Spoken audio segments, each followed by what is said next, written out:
welcome to the Scarlet Scoop. I'm your host and multimedia editor, Chelsea Spears. The search for Ohio State's new marching band director continues. After 2 finalists dropped out earlier this month, a 3rd candidate is set to be on campus Friday and Saturday.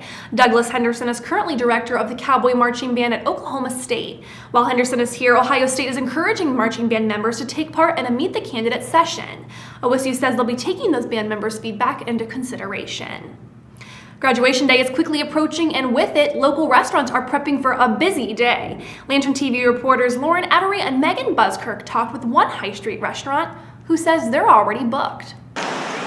With spring commencement right around the corner, some campus restaurants are gearing up for what's sure to be a busy day.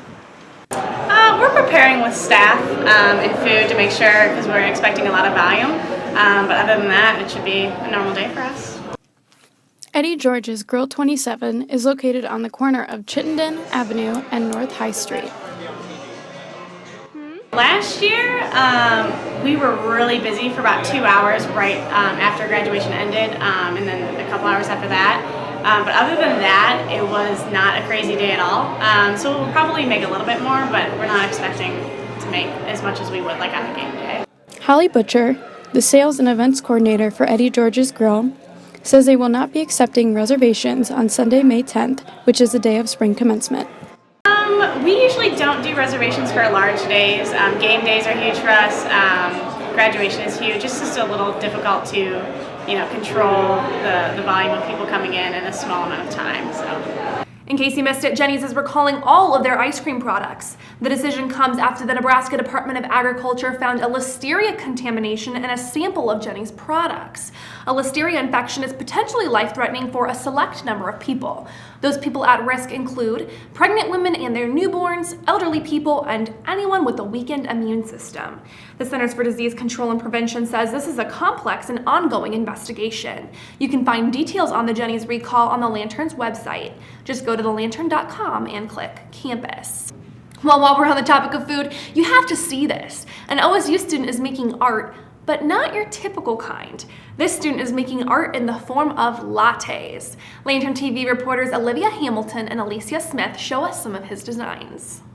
I'm almost done with a civil engineering degree at Ohio State. At the time when I started, my boss really enjoyed holding his skill set over my head, not necessarily in a negative way, but certainly in a way to fire me up. And for latte art, everything I've done has all been self-taught, or I've gone through resources online, or really, the only reason I was capable of learning these things is because I can work here. Columbus is very competitive barista and coffee.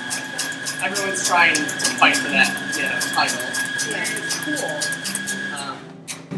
I see some people take it really intensely, and I see other people be more chill about it. I think of myself as a happy medium. I like it. Like I said, I think friendly competition is an excellent way to drive latte art. And for me, it's not even about the aesthetics. Having a visual element to a latte is really nice. It's a great garnish, especially for a cafe.